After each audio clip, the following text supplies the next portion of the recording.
politique, c'est quand vous voyez toutes les sociétés minières au milieu de la décennie 1990 soutenir Laurent-Désiré Kabila dans sa croisade contre Joseph Mobutu, ou bien signer des accords avec Joseph Mobutu pour annoncer que tout est à prendre. Ça comprend Barry Gold, Banro, la MFI, Kinross et d'autres. Là, il y en a une ribambelle de sociétés canadiennes qui ont finalement financé la guerre dans l'optique de faire main basse sur les richesses. Donc, c'était leur guerre menée par des populations interposées. Donc, la guerre du Congo-Kinshasa du tournant du siècle est une guerre canadienne, en grande partie, de sociétés minières qui ont soutenu les uns et les autres, parfois les uns et les autres à la fois. Bon, en étant sûr, finalement, de rafler le pactole parce que, bon, on le sait que dans le contexte de la guerre froide, jusqu'à ce que le mur de Berlin ne chute, bon, le Congo, Kinshasa était, bon, le Zaïre à l'époque était plutôt l'apanage, bon, d'une dictature, tenue d'une main de fer par Mobutu. Mesdames, Mesdemoiselles et Messieurs, chers internautes, bonjour. Nous voici à une autre émission de Perspectives et Prospectives, le Congo, la Renaissance. Je suis Georges Goma. Pour aujourd'hui, nous allons aborder un sujet de grande importance pour l'Afrique et pour le monde entier d'ailleurs, qui est, n'est-ce pas, l'exploitation du sous-sol africain. Et quand je parle du sous-sol africain, on voit bien les mines et le pétrole. Et pour en parler aujourd'hui, nous avons un invité. Et comme je le dis souvent, et pas des moindres, et ça c'est l'occasion de le dire. Nous aurons un grand professeur d'université, Monsieur Alain Deneau. Monsieur Alain Deneau est professeur de philosophie et de sociologie à l'université de Moncton. Moncton, c'est dans le Nouveau-Brunswick, au Canada. Et on réfère cette région souvent au maritime. Alors, Monsieur Deneau a une formation en philosophie. Quand vous lisez sa biographie, il a bien roulé sa bosse. Il a fait ses études en France, ici au Canada. Il a abordé beaucoup de sujets qui s'articulent autour de la philosophie, qui est, n'est-ce pas, sa discipline originelle. En plus de ça, j'ai vu aussi qu'il a fait une thèse sur la définition de l'économie, c'est ça, la définition de l'économie au vu des 4 concepts fondamentaux de la philosophie de l'argent de Georges Simmel. Il va nous préciser un peu cela, et c'est là où j'ai vu un peu l'accroche par rapport à ce que nous allons faire, la philosophie des Geld de Simmel, la philosophie de l'argent. Et quand on voit la profondeur des thématiques que M. Deneau a travaillé, eh bien, je pense que l'argent a une grosse part là-dedans. Monsieur Deneau a beaucoup publié. Alors, je vais vous citer quelques ouvrages pour bien nous mettre en contexte. Hein. Bon, il y a Noir Canada, déjà, autour duquel on va discuter aujourd'hui. Pillage, corruption et criminalité en Afrique. Ça annonce la couleur. Ça annonce la couleur. Il a publié aussi Offshore. Et pour ceux qui suivent un peu ces thématiques, ils savent un peu à quoi renvoie le offshore. On parle des paradis fiscaux aussi offshore par rapport à cela. Faire l'économie de la haine, aussi, c'est un ouvrage que j'ai trouvé fort intéressant. Monsieur Deneau, Paradis sous terre, aussi, il a écrit cela. Gouvernance. Et là aussi, c'est une belle entrée parce que, évidemment, l'exploité, ça s'articule aussi autour des questions de la gouvernance. Alors, quand j'ai dit ça, monsieur Alain Deneau, est-ce que vous avez quelque chose à rajouter pour nos internautes laquelle je n'ai pas... Bonjour, merci de l'invitation. Vous me rappelez bien des souvenirs. C'est complet et bien que certaines... Ben voilà, il me fera plaisir de suivre un fil à travers toutes ces considérations. Ben c'est parfait. Ah merci beaucoup. Donc voilà, merci d'avoir accepté à notre invitation.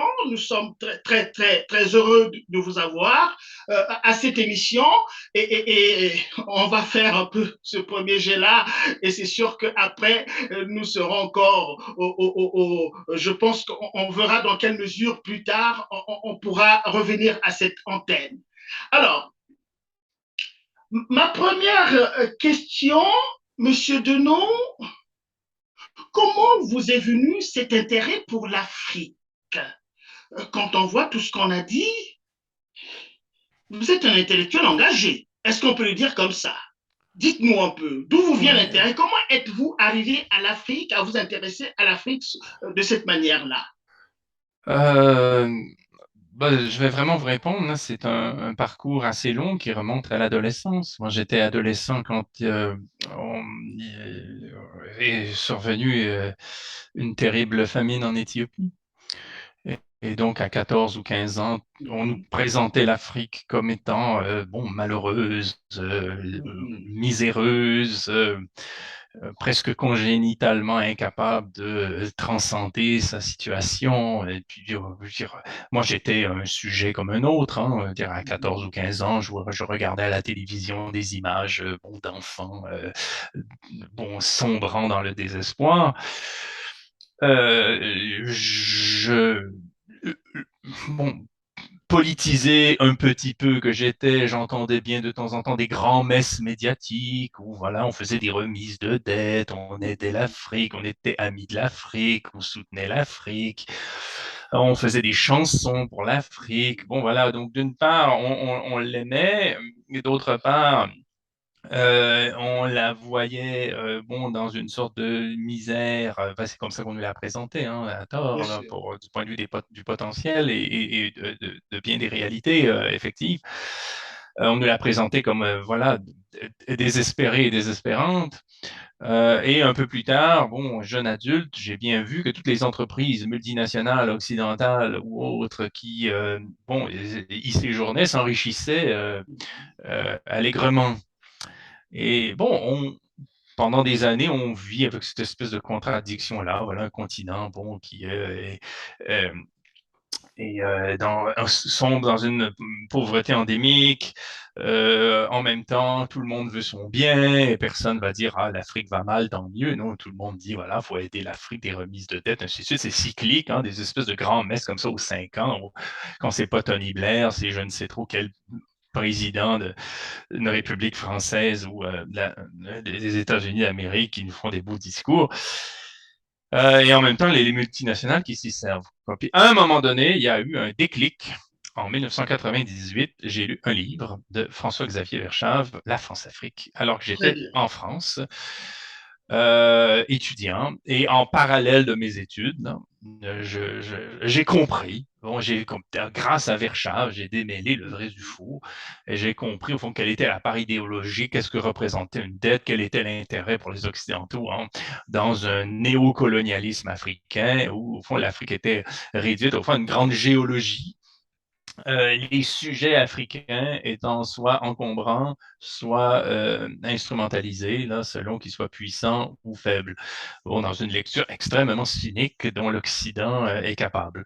Donc là, donc, ce qui m'apparaissait très clair, c'est que on en parlait d'ailleurs à l'époque, on rêvait du point de vue du pouvoir occidental, le pouvoir de la haute finance et de la grande industrie d'une Afrique sans Africains, quoi.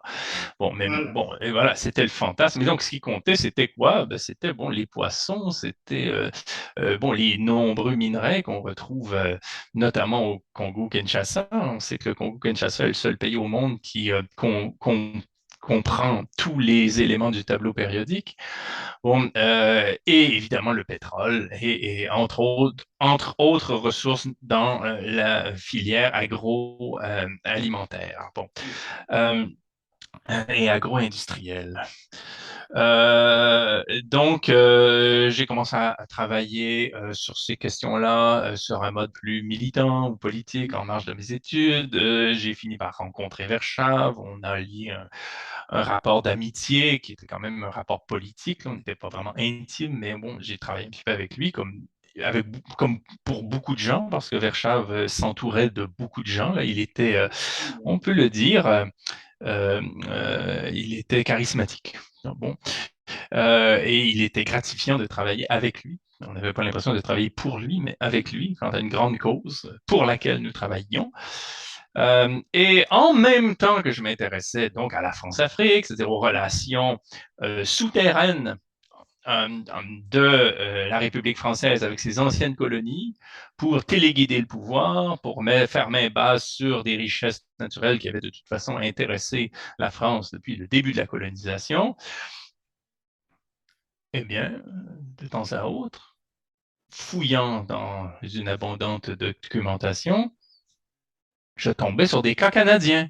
Mhm. Je disais, ah, c'est curieux ça, notre pays qui est censé être l'ami du genre humain, le meilleur pays du monde, le phare de liberté dans un monde de terreur, on va dire cette espèce de grande démocratie exemplaire, est capable du pire.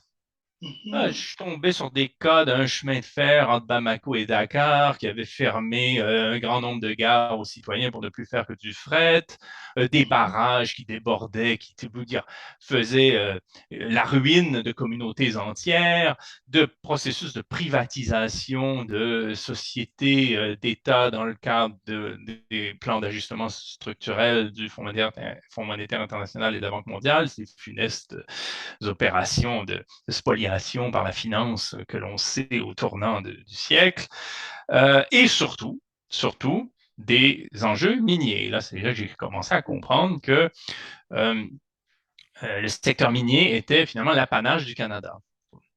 De retour au Canada autour de 2005, à la suite du décès du très regretté François-Xavier Verschave, euh, voulant aussi honorer une promesse que je lui avais faite sur un plan politique, j'ai entrepris de travailler non plus sur la France-Afrique à titre comme ça marginal, Oui. mais sur ce qu'on aurait pu appeler la Canada-Afrique, mais que je n'ai pas voulu appeler comme ça pour ne pas Mhm. semer de confusion, parce que le Canada a un rapport à l'Afrique qui ne se compare pas à celui de la France, et je ne La voulais pas qu'on France, fasse comme voilà. si c'était le même modèle.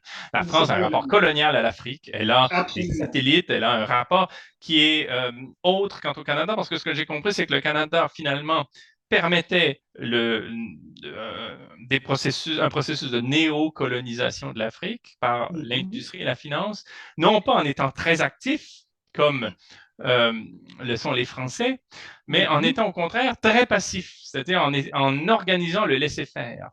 Le Ce que laisser-faire. disait en gros le Canada à l'industrie minière mondiale, et venez chez nous, créez des filiales chez nous, cotez-vous en bourse à notre bourse de De Toronto Toronto. et au fond spécialisé dans le domaine minier, bénéficiez de nos exemptions fiscales lorsque vous êtes actif dans le domaine minier, surtout en ce qui concerne les investisseurs. Donc, profitez du fait que chez nous, il y a des exemptions fiscales lorsque les investisseurs placent leurs actifs spécifiquement dans le domaine minier, ce qui fera de notre pays, au fond, le repère des sociétés minières parce qu'il y a là un bas de laine pour Mhm. l'entreprise minière mondiale, bénéficie du fait que nos lois ne s'appliquent que sur notre territoire en ce qui concerne les sociétés. Alors, lorsqu'une société canadienne à l'étranger commet le pire, ce qui Mhm. advient souvent, corruption, atteinte à la santé publique, pollution massive, euh, collusion avec des seigneurs de guerre, soutien à des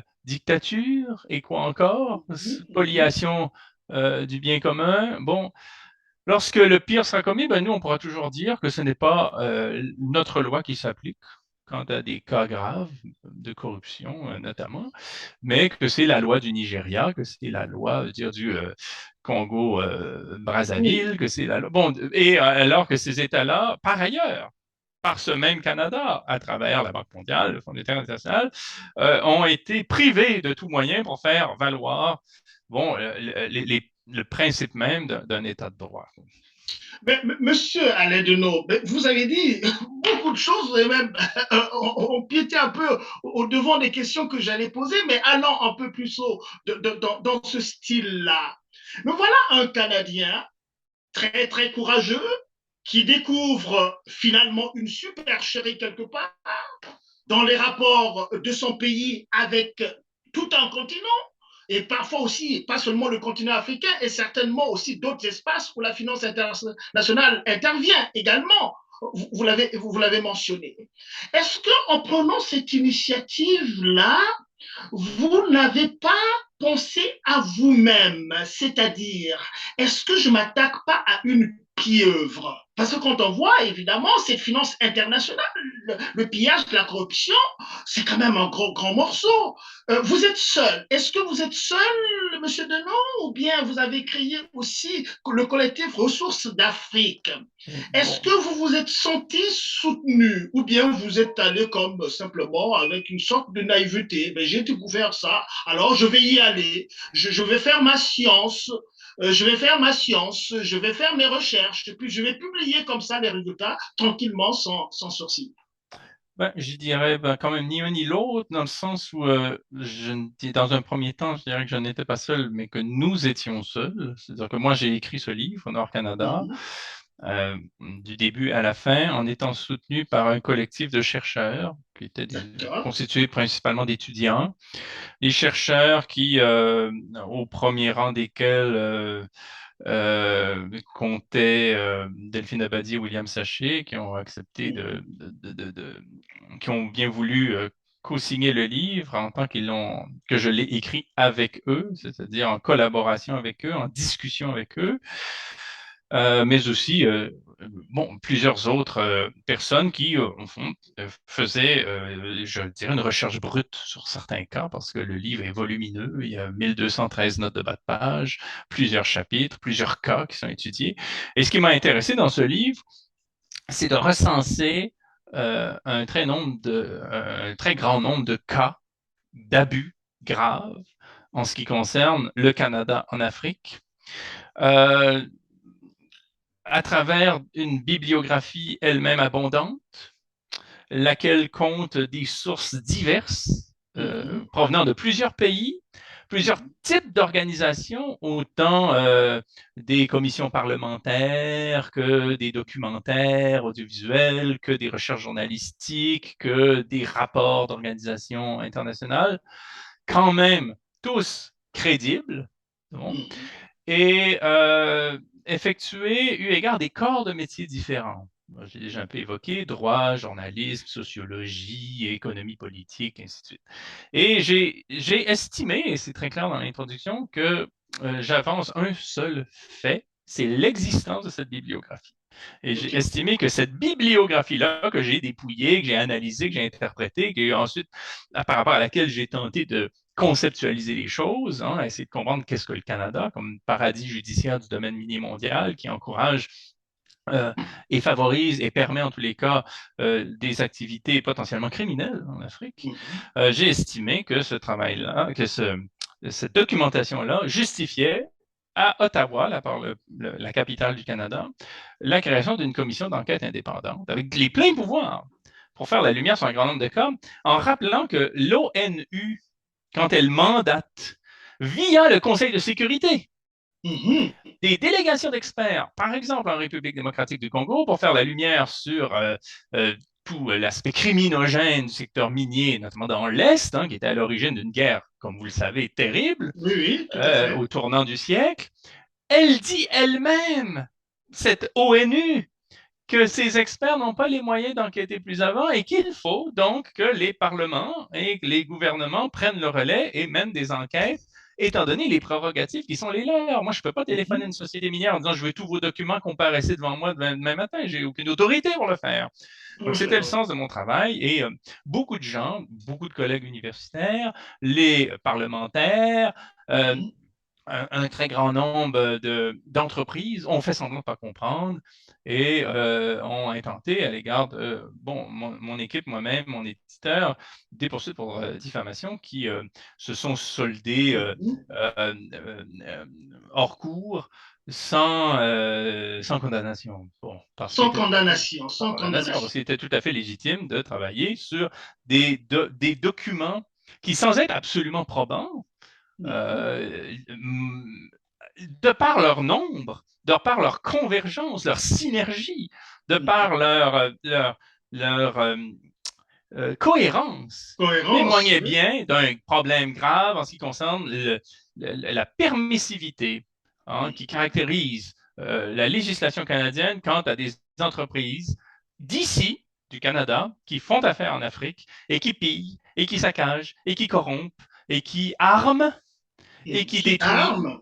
et qui noient, et qui inondent, et qui spolient. Bon. Est-ce que c'était naïf?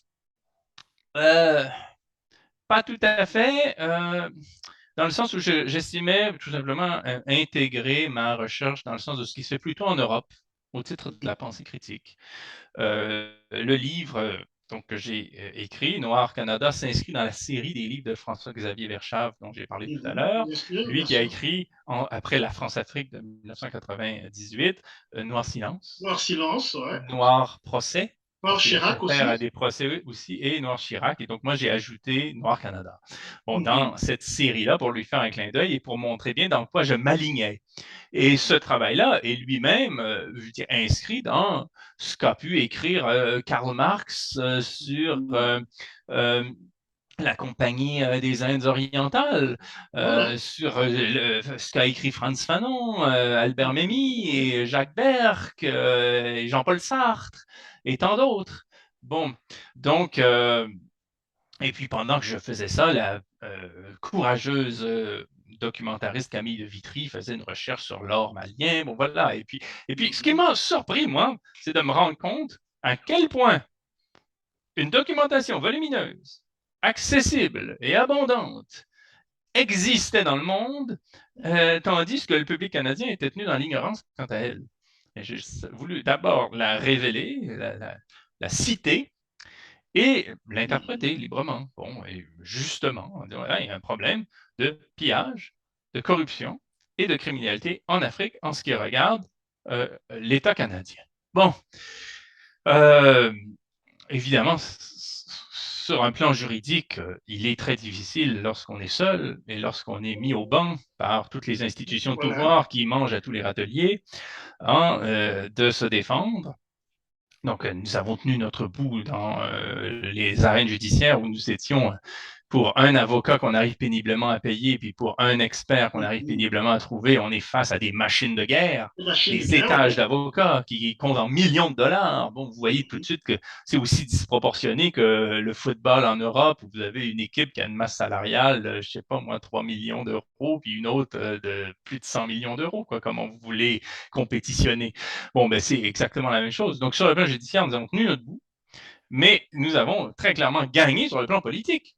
Mhm. La preuve étant qu'aujourd'hui, nous discutons de ces thèses et Voilà. que nous en discutons depuis 2008, de part et d'autre et sur un mode soutenu. Et aujourd'hui, tout le monde sait, euh, grâce à notre travail, il y a celui aussi d'autres organisations qui toutefois étaient très timides dans leur diagnostic en parlant de mal-gouvernance, de manière très très floue, là, des universitaires qui n'osaient pas se commettre, alors que leur travail est pourtant de faire de la science et de nommer tout ce qu'on peut nommer rigoureusement.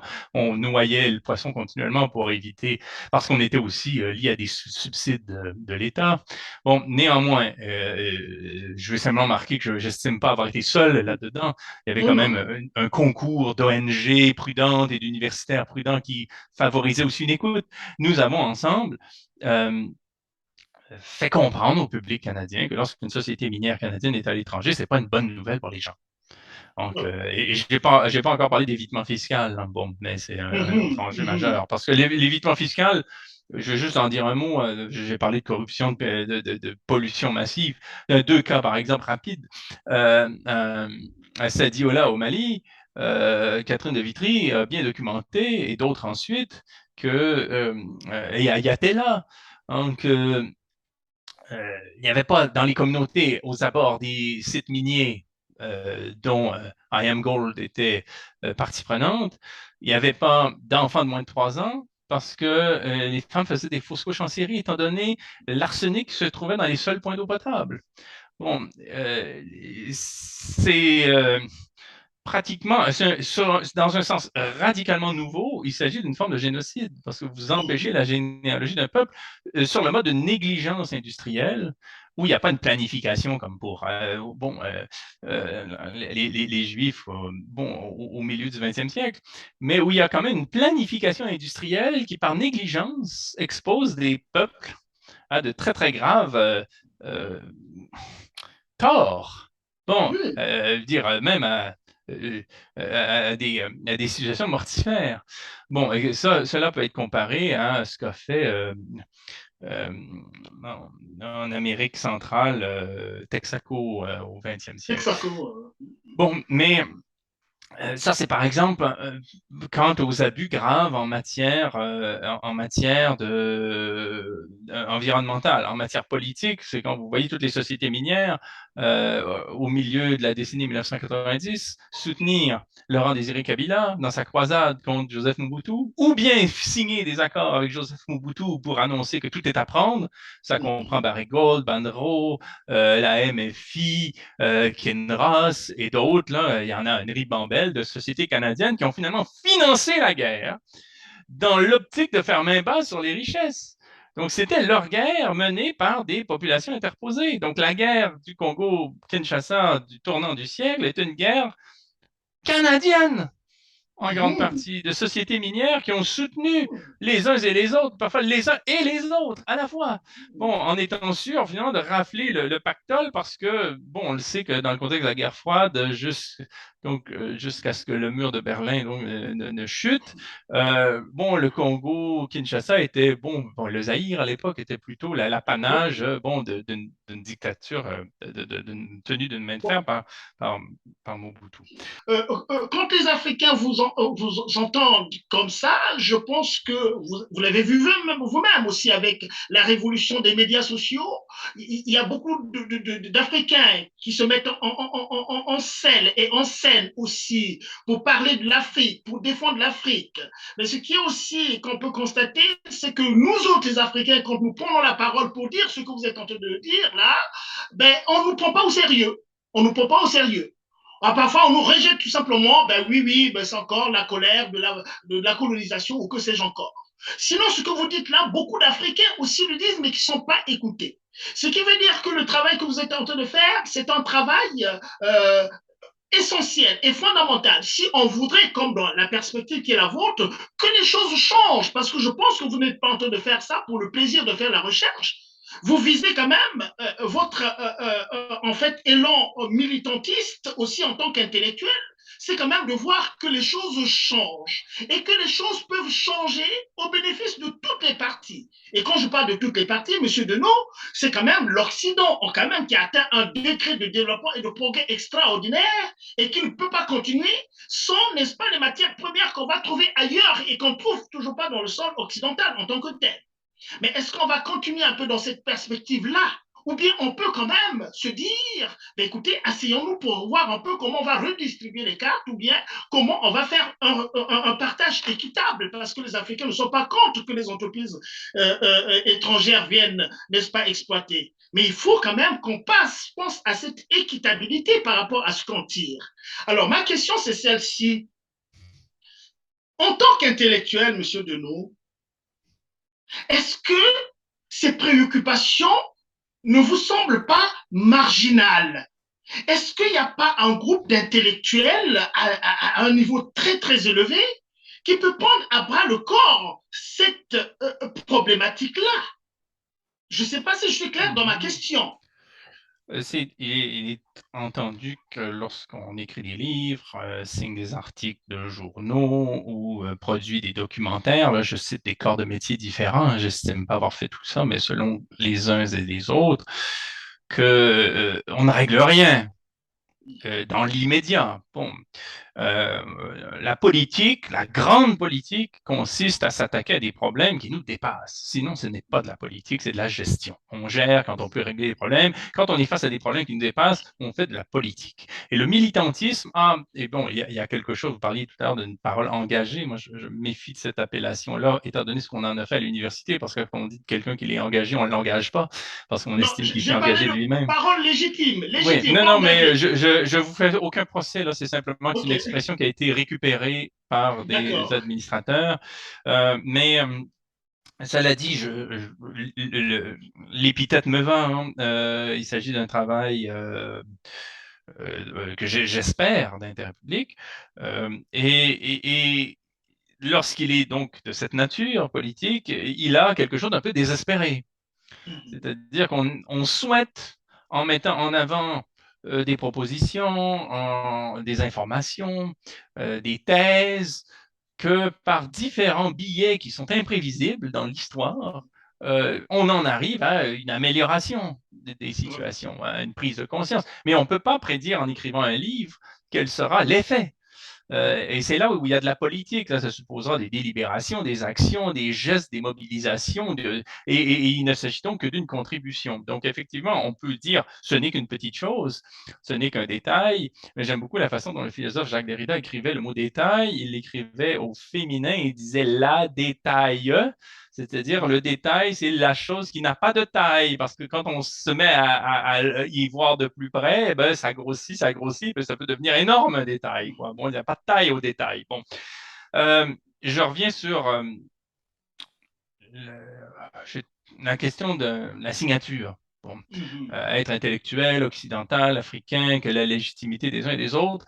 Nous sommes à même d'observer au Québec et au Canada à quel point il y a une évolution heureuse qui n'empêche pas des ineptes personnages suprémacistes de se faire entendre, là, mais il y a néanmoins, du point de vue des mœurs, une ouverture certaine en ce qui concerne les voix africaines.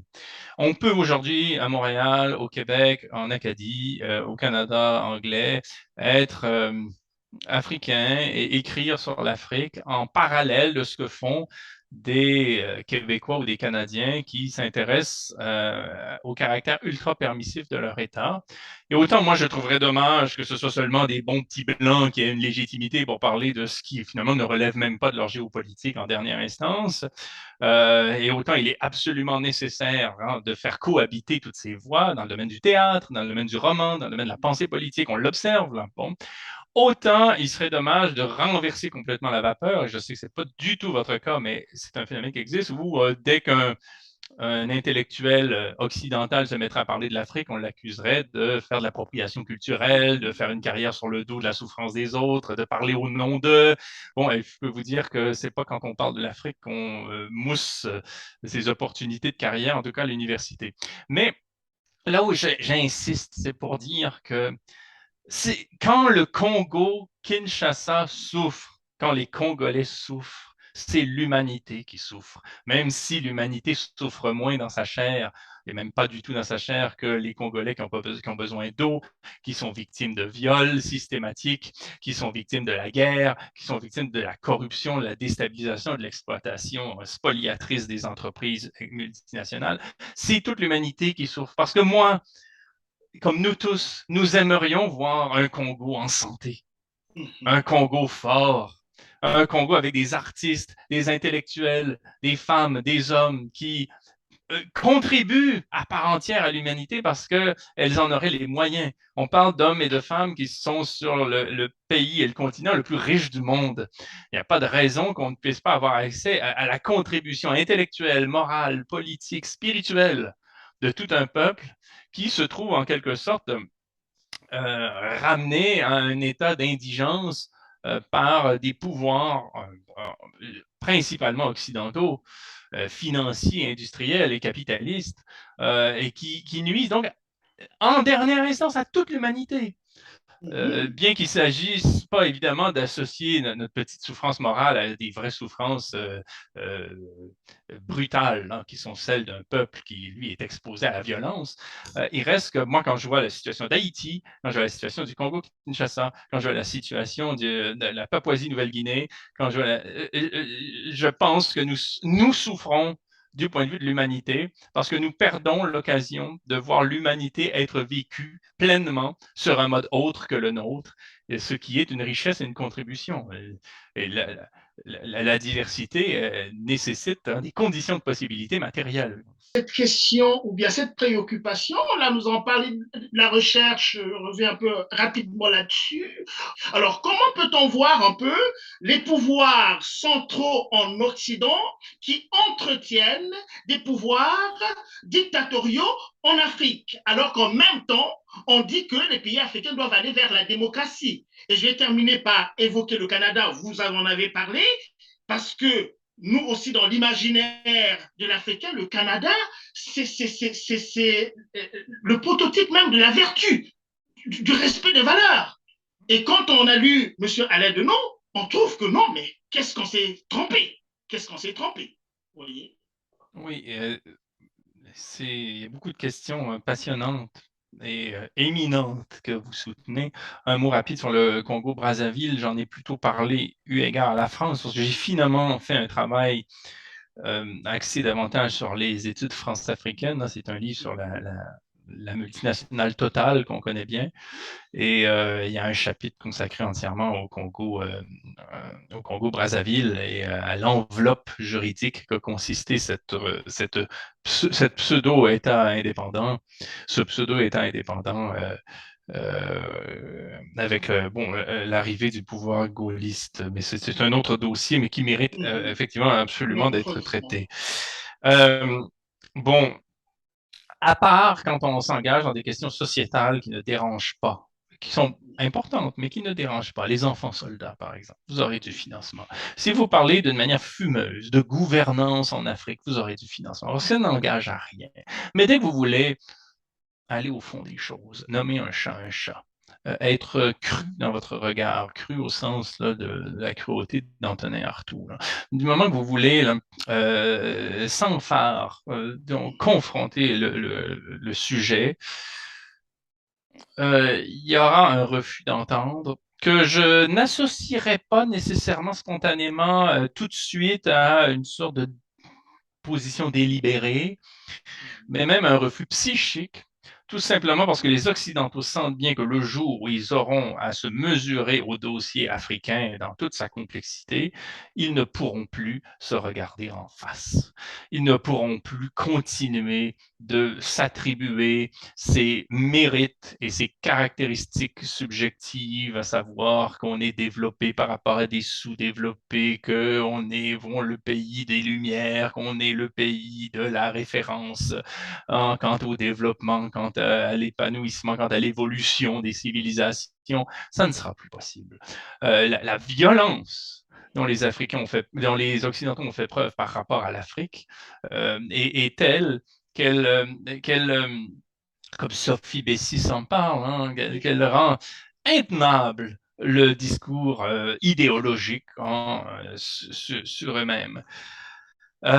Et donc, personnellement, moi, j'ai jamais demandé de subvention pour écrire Noir Canada. J'écrivais Noir Canada le soir, les week-ends. Bon, là, j'essayais de faire ça un petit peu comme ça dans mes temps libres, en vivant chichement. À l'époque, j'étais seul. Bon, j'avais les moyens, si on veut, de vivre chichement. Bon, ça n'engageait que moi.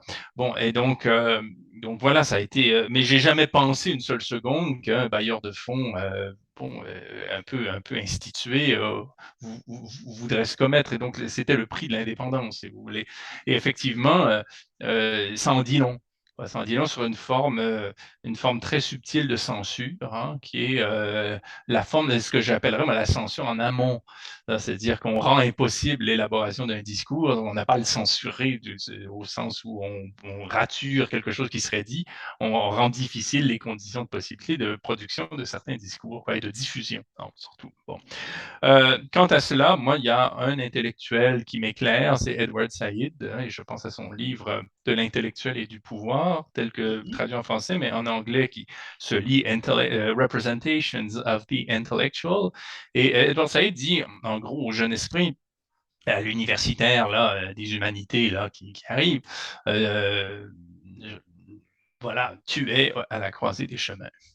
Tu peux devenir expert, vivre très bien du point de vue de ton pouvoir d'achat, de ton revenu, vendre tes facultés intellectuelles à des pouvoirs, adopter leurs protocoles, leur vocabulaire, leur discours, paramétrer ta pensée, c'est-à-dire la restreindre quant à des modalités de recherche établies et générer une pensée instrumentale qui servira tes dominants, tes employeurs, mais qui ne sera pas de plus d'intérêt. Hein? Ou bien, hein, ça c'est l'expert, donc tu peux devenir expert, ou bien devenir intellectuel. Et devenir intellectuel, qu'est-ce que c'est? C'est pour ma part mon parti pris, c'est s'appuyer sur les seuls ressorts de la raison, vivre en fonction des dispositions de l'esprit pour penser des situations sans lien quel qu'il soit avec des institutions de pouvoir. Et pour ma part, quand je travaille sur un plan intellectuel, je me place dans une position où je m'oublie moi-même quant à mes intérêts, et où je cherche à savoir qu'est-ce qu'on peut dire d'une situation du point de vue de l'autonomie de l'esprit et donc de la critique. Bon. On peut, comme l'a dit Saïd, finir comme Rosa Luxembourg au fond d'une rivière. On peut terminer comme Gramsci dans une prison ou comme Chomsky dans une grande université. C'est le hasard qui fait qu'on s'en sort ou pas. Le plus souvent, on se trouve à la marge des institutions. Le plus souvent. C'est-à-dire que les institutions voient d'un très mauvais œil ce que l'on génère, ce que l'on suscite. Éventuellement, il y aura une bonne âme pour nous laisser un strapontin quelque part où on pourra un petit peu exister et survivre. Parfois, pas du tout. Hein. On aura un travail alimentaire qui n'a rien à voir avec le sens de nos recherches. Ça n'a rien de scientifique. Ça n'a rien de rigoureux, si ce n'est que la défense des intérêts, parce qu'en aucun cas, les Occidentaux ne doivent être confrontés à leur responsabilité historique en ce qui concerne l'Afrique. En aucun cas. On voit là au Canada par rapport à la relation terrible hein, que nous avons entretenue, nous colons et colonisateurs, avec les colonisés qui sont les Premières Nations, à quel point il est difficile moralement d'essayer de rapiécer les affaires pour se donner bonne conscience. Pour l'Afrique, ce serait la même chose, mais à l'échelle de l'Occident, et d'une manière telle qu'il faudrait complètement revoir nos paramètres subjectifs, quoi, et notre histoire et notre idéologie. Oui, donc en fait, on peut sans peur dire que c'est une approche quand même qui est racialiste dans la mesure où, bon, quand on a été confronté à la question de la Shoah, on a vite reconnu sa responsabilité et fait quelques indemnisations par-ci, par-là. La question juive a été bien prise en ligne de compte. Et chaque fois, bon, quand on parle de l'Afrique aussi, on parle aussi l'histoire, un peu de la traite négrière aux États-Unis, en Amérique du Nord également. Et chaque fois qu'on essaie de mettre sur la table un peu la question des Noirs, eh ben, c'est un refus. Les gens sont très réfractaires, n'est-ce pas, à cette question-là. Et j'ai bien peur aussi, comme vous le dites, que l'Occident continue à avoir peur de se confronter, n'est-ce pas, à la responsabilité par rapport à l'Afrique. Et cette Afrique qui, vous l'avez dit aussi d'ailleurs vous-même, à mon grand bonheur, que l'Occident aimerait l'Afrique sans les Africains. Quand même, quand on le dit de cette manière-là, il n'y a pas plus vrai que cela. La preuve, elle est là. L'Amérique du Nord a été conquise, elle est devenue pratiquement blanche et beaucoup moins autochtone. Est-ce qu'il y avait un destin comme ça par rapport à l'Afrique noire, à quoi ils ont été confrontés pour ne pas transformer l'Afrique noire en une Afrique blanche également? Il y a quand même des enjeux. Et vous, en tant que philosophe, quand même, on peut avancer sur la dimension philosophique. La chose aussi, une réflexion philosophique de la chose là. Hein? Est-ce que j'exagère quand je dis que l'approche elle est racialiste?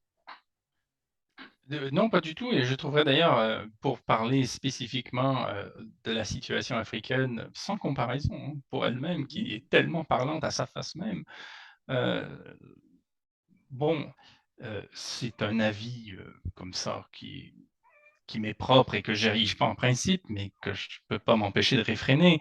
Je pense que les intellectuels africains sont invités à traiter de ce racisme systémique par le grand bout.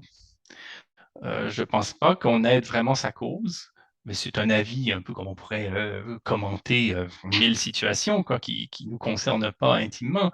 Mais je pense que c'est mal avisé d'insister sur des enjeux de type raciste en parlant par exemple de microagressions en allant chercher des détails. Ouais, c'est très pertinent, hein. Je dis pas que c'est sans substance. Il y a effectivement des enjeux sociaux qui concernent des microagressions, qui concernent des formes perverses et implicite de discrimination en ce qui concerne l'emploi, le logement, même aussi le traitement dans l'entre-genre. Il y a des éléments sociologiques là, qui doivent absolument être cités. Hein. Je ne dis pas qu'il faut négliger cet aspect-là des choses, mais à n'insister que sur cet aspect-là des choses, j'ai l'impression qu'on passe à côté du principal dans la grande histoire, là, qui est l'exploitation structurelle, résolue et délibérée de l'Afrique par l'Occident. D'ailleurs, j'ai appris récemment que le mot, en faisant des recherches dans des dictionnaires autorisés, que le mot développement qu'on utilise est un anglicisme. Parce que c'est en anglais que development signifie la mise en valeur, la mise au point des biens. En français, développement veut seulement dire retirer d'une enveloppe, comme développer un cadeau, par exemple. Le mot development devrait être traduit par exploitation. Et au fond, on n'a pas développé l'Afrique, on l'a exploité. C'est le sens même du mot. Et on l'a exploité à son détriment. Bon, sur un mode structurel, avec des administrations coloniales qui servaient de relais, bon, c'est parfaitement documenté. Maintenant, c'est en considérant ces enjeux-là et toute qu'on peut comprendre des paradoxes frappants. Bon, à l'époque, je faisais beaucoup de conférences sur la question. Je me souviens d'avoir, et ça m'a été dit par l'intéressé, appris à une Congolaise que la misère qu'elle fuyait en venant étudier au Canada était occasionnée par le Canada. Donc, au départ, elle était bon, elle exprime une gratitude envers le Canada de bien vouloir l'accueillir, la sauver, l'héberger, l'encadrer, l'empouvoirer, comme on dit dans les barbarismes de la terrible gouvernance là, qui efface tout.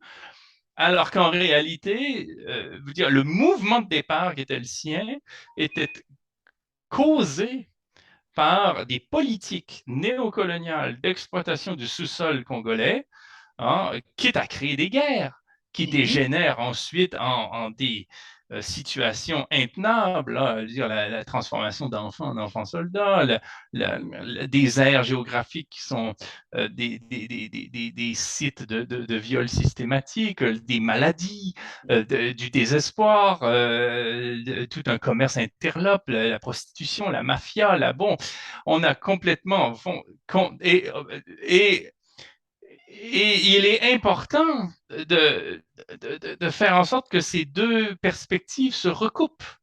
J'émigre dans un pays qui, d'une part, semble faire la fleur de m'accueillir dans son monde de richesse, et ce monde de richesse que j'y trouve et auquel je peux un tout petit peu, dont je peux un tout petit peu profiter, en fait, est le fruit d'une spoliation qui m'a amené à me déplacer ainsi, ce qui peut coûter cher sur un plan psychique, hein, familial, amical, culturel, psychologique.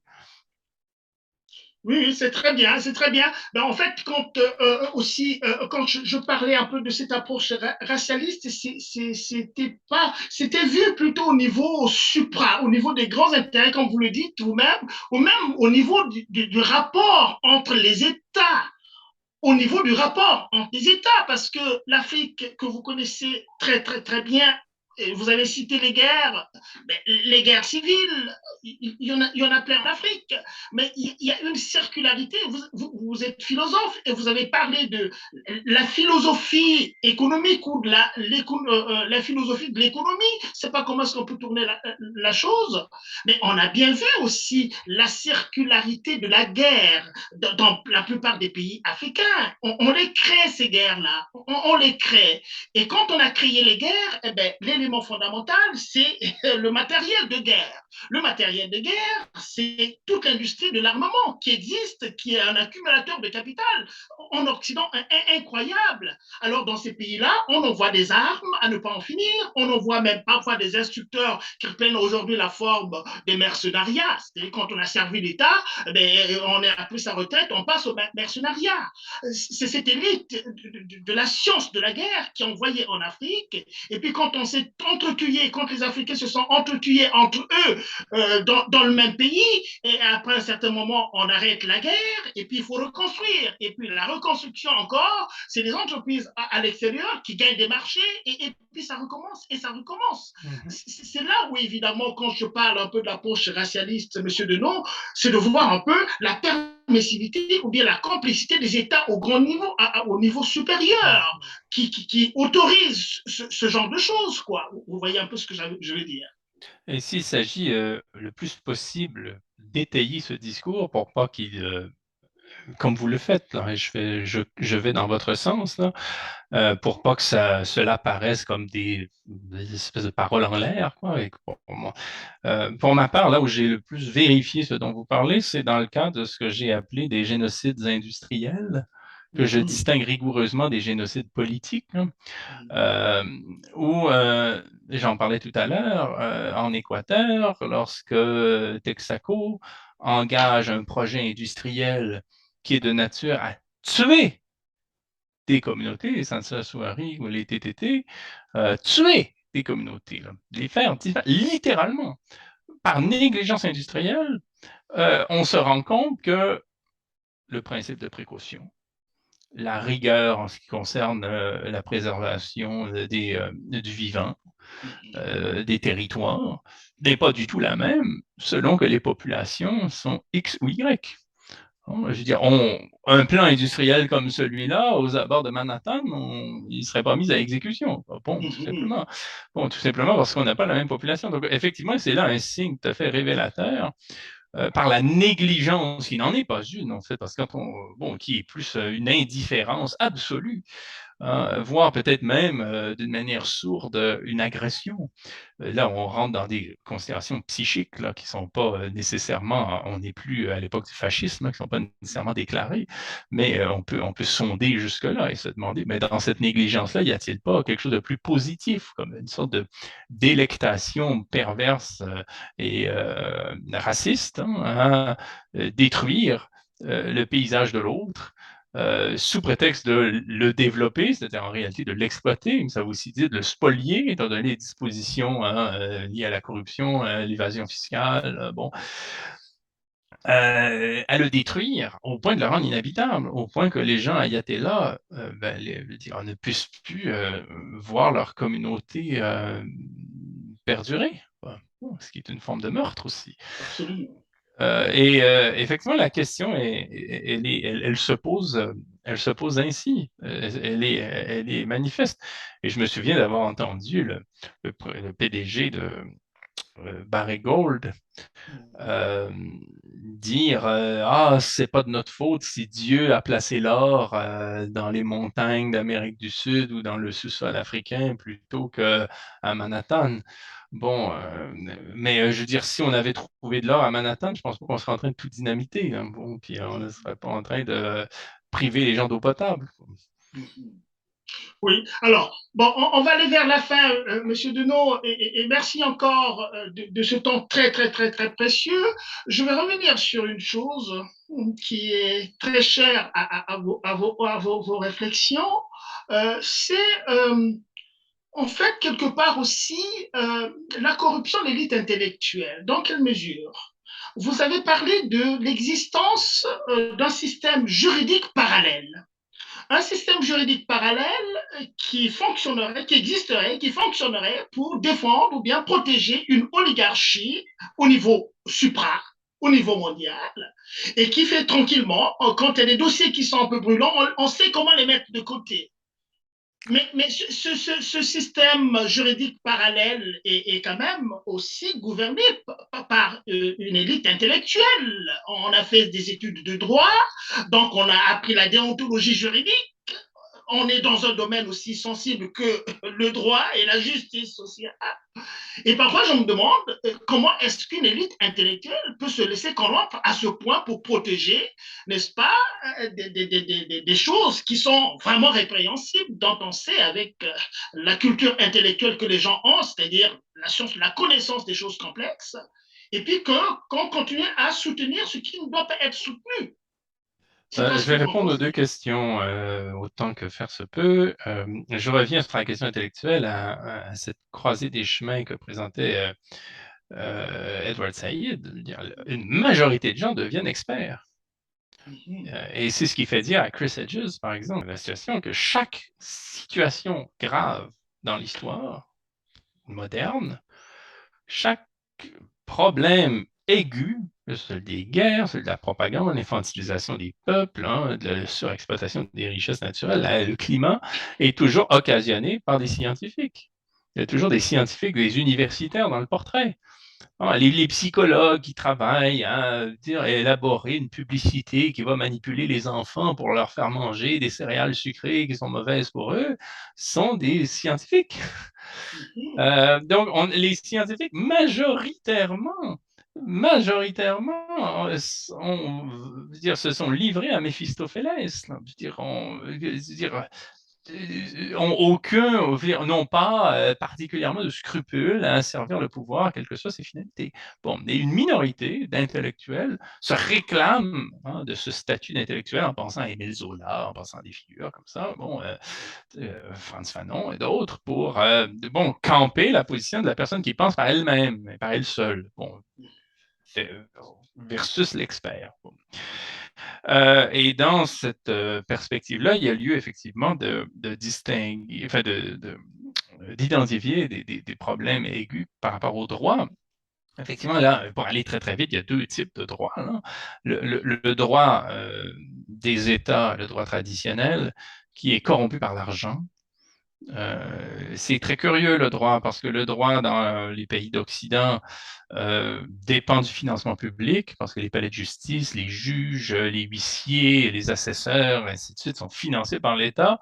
Mais pour avoir accès au droit, il y a néanmoins de la part du justiciable, du citoyen, un pas qu'il faut faire, c'est financer le conseiller qui va vous permettre d'accéder au discours. Bon, et ce conseiller-là ne travaille pas au salaire minimum, au SMIC. Il travaille à 100, 200, 300, 400 dollars de l'heure.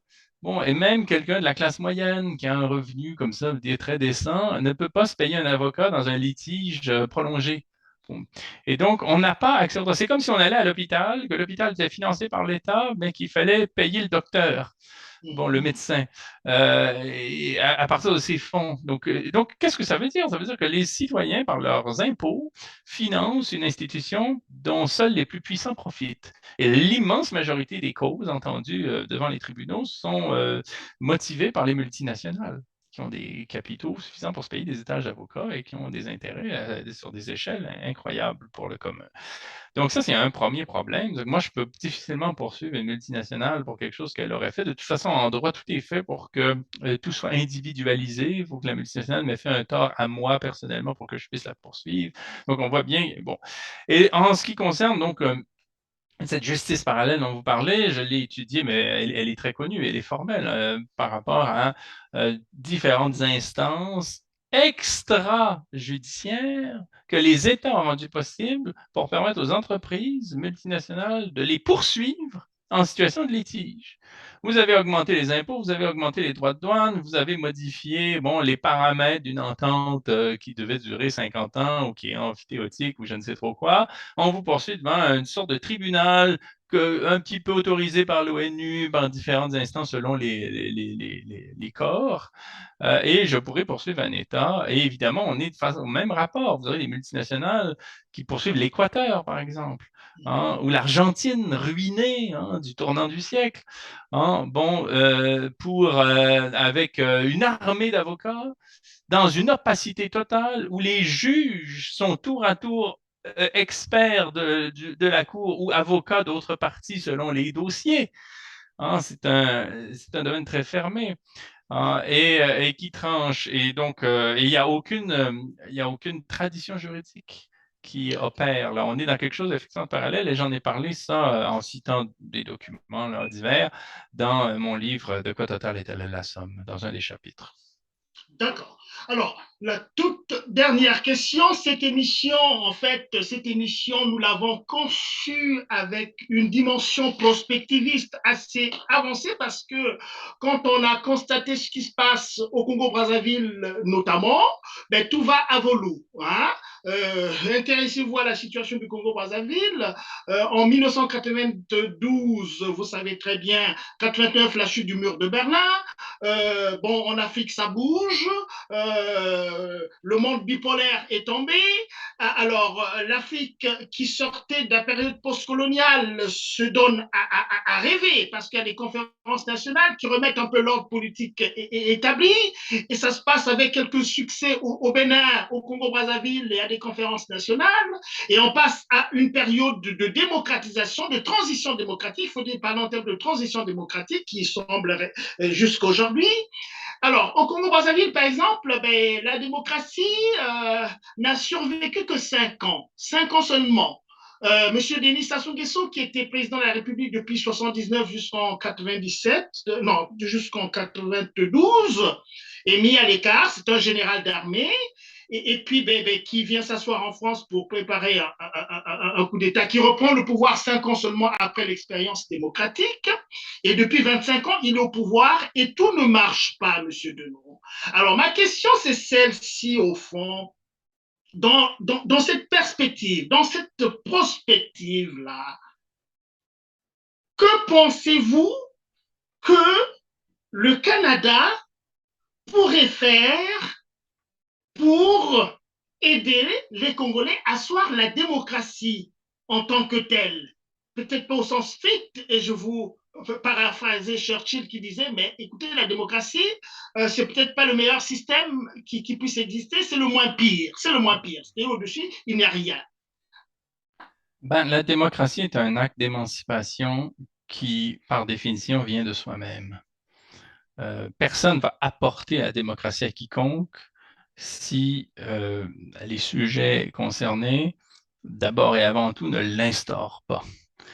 La démocratie relève d'un principe sui generis. Hein.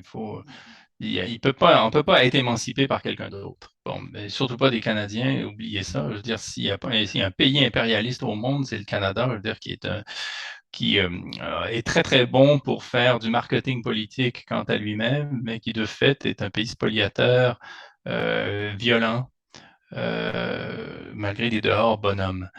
Quand je pense au Congo, Brazzaville, je pense plus spontanément à la France.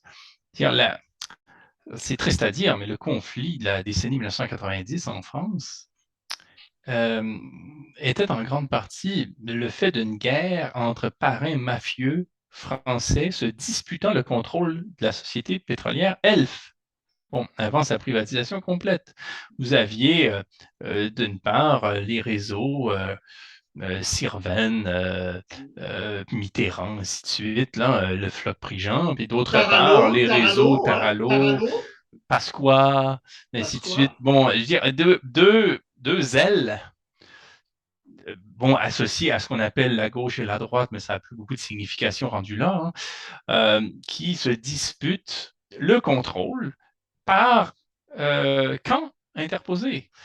Bon, et le camp qui gagne va permettre sur le terrain, va permettre à un clan de tirer profit des caisses noires hein, liées à l'exploitation du pétrole au Congo-Brazzaville. On sait que le pétrole au Congo-Brazzaville ne touche même pas le sol congolais. Il est tiré du sous-sol et il se retrouve directement dans les pétroliers. Là. Il n'est même pas traité de quelque façon sur le territoire. Bon, mais c'est ce qui explique qu'ensuite, à Brazzaville, on fait la queue pour avoir un peu d'essence dans sa mobilette, quoi. Bon, donc c'est par cette querelle entre mafieux qu'on peut en partie, parce que tout ne s'explique pas par ces gens qui sont pas si puissants que ça, mais en partie, là, les guerres financées par elfes de part et d'autre, quoi. Bon. Ensuite, on se retrouve dans une session de parrainage qui est le fait d'une totale fusionnée entre Petrofina, Elf et la Compagnie française de pétrole, là, qui est l'ancêtre traditionnel de Total, direct.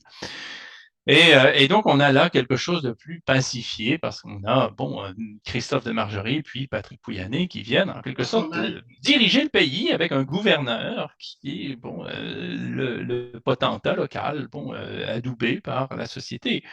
Bon, et donc, on a là un État qui ne pourra devenir démocratique que si, d'abord, d'une manière réaliste, là, on génère des aires de pouvoir autonome, hein, pour manger, pour s'organiser. Je pense que c'est déjà le cas, ne serait-ce qu'à partir de tontines puis de formes comme ça très, très locales, et qu'on accroît comme ça un pouvoir qui, je l'espère, s'exprimera dans les termes traditionnels, hein, pour qu'on puisse se comprendre dans une démocratie qui ne pourra pas être simplement un modèle occidental qu'on impose de haut, quoi, mais qui pourra se développer sur un mode euh, autonome et sous une forme émancipée. L'émancipation doit porter sa signature. Et je l'espère parce que ce sera une façon aussi, là j'en parlais tout à l'heure, mais pour le Congo-Brazzaville, de manifester une façon de vivre l'humanité. Au Québec, on a notre poète national Gaston Miron qui disait il y a une façon québécoise de vivre l'humanité. Ben, cette phrase-là, elle vaut pour tous les peuples et nous sommes à même d'espérer que tous les peuples trouvent les conditions de possibilité matérielle d'exprimer une façon leur de vivre l'humanité. Et l'humanité s'en trouve meilleure. Merci, Monsieur Deneau. Et sinon, pour terminer, je me permets ce commentaire puisque vous avez évoqué un peu cette influence des gens de Elf. Il y a Loïc Le Faux-Pigeon, vous en avez parlé. Il avait dit ceci à une interview qu'il avait accordée. Il a dit qu'au Congo-Brazzaville, ben oui, il y a existé, il y a la réalité des cargaisons fantômes. Les cargaisons fantômes, ce que vous venez de dire, que le Congolais ne voit pas. On tire le pétrole, on l'emmène directement. Et la grosse barge jamais conçue au monde, la barge de Gossard, qui a vogué sur les flots jusque là-bas, et après devait repartir, jamais conçue au monde. Et sur la question des cargaisons fantômes, Monsieur Deneau, figurez-vous que si ces cargaisons fantômes existent depuis le début des années 80, puisque c'est les années 80 a plus le premier boom pétrolier au Congo, depuis les années 80 jusqu'à maintenant en 2022, ces cargaisons fantômes continuent à exister, c'est-à-dire des tankers de pétrole qui ne sont pas comptabilisés dans les cahiers comptables du Congo, mais qui sont comptabilisés dans les cahiers comptables de la France et ses organisations. Et que si on arrête ces cargaisons fantômes-là, on se demanderait dans quel état se trouvait l'économie de la France. Tout à fait. Mais je préciserais toutefois qu'aujourd'hui, Total n'est plus française, c'est-à-dire qu'elle a complètement cédé ses parts et que Total est devenue une entité propre à elle-même. Votre analyse est tout à fait juste, hein, jusqu'à la fin du 20e siècle. Mais aujourd'hui, ce qui est paradoxal, là, ce sera un tout autre dossier, c'est de voir Total exister à la manière d'une société française, alors que bon, les autorités politiques chinoises ou qataris ont plus de parts dans Total que la République française. Mais la France continue néanmoins en subordonnée qu'elle est, hein, d'offrir son réseau diplomatique, sa voix au Conseil de sécurité de l'ONU et quoi encore, je veux dire, sa voix politique dans le monde, à Total, comme s'il s'agissait en fait, d'un de ses joyaux, alors qu'elle est à son tour colonisée par elle. Ce qui explique d'ailleurs que Total aujourd'hui fonctionne en anglais, a pour actionnaire majoritaire Larry Fink et BlackRock aux États-Unis et est plus intéressé à développer des projets en Arabie Saoudite ou en Asie ou en Russie jusqu'à tout récemment qu'en France. Alors, très bien, Monsieur Denon, je vous laisse le dernier mot en donnant un petit conseil aux Africains d'une manière générale, hein, parce que vous comprenez aussi qu'il s'est constitué une diaspora africaine en dehors de l'Afrique, une diaspora qui n'est plus simplement faite des personnes immigrantes, mais c'est une diaspora aussi qui se constitue en tant que pouvoir, un certain pouvoir économique, puisqu'ils envoient les Western Union, MoneyGram pour aider les parents que les États régaliens ne peuvent plus faire. Ça devient une protection sociale pour les gens restés au pays, donc c'est une force économique, et plus importante même que l'aide au développement, ça vous le savez. C'est aussi former une diaspora politique, parce que vous voyez qu'avec les médias sociaux, il s'est constitué quand même des plateformes, des gens de la diaspora, et qui prennent la parole et qui disent des choses très, très, très bien, et qui bousculent parfois même les pouvoirs installés en Afrique en tant que tel, et qui bousculent aussi la géopolitique internationale. Alors, s'il y a un conseil que vous avez donné à ces Africains de la diaspora qui pensent à cette renaissance de l'Afrique, que diriez-vous, Monsieur Denou? J'aime pas tellement les conseils quand on m'en fait, alors je dirais n'écoutez pas les conseils, émancipez-vous. OK. Mais c'est très bien, c'est très clair. Vous n'aurez pas un conseil de Monsieur Denon, mais Monsieur Denon met à votre disposition, à notre disposition, son travail de recherche, ses publications qui en disent long, et que à la fin, ben écoutez, prenez-vous en charge, émancipez-vous. Merci beaucoup, Monsieur Denon, du bonheur que vous nous faites d'être à notre antenne. Et on espère que dans le futur, vous viendrez à notre table quand on vous le demandera. Ce sera avec plaisir. Merci beaucoup de ce temps. Merci infiniment. Merci beaucoup. Et à nos chers téléspectateurs, ben merci. Voilà, ben on se retrouve la semaine prochaine pour une autre émission.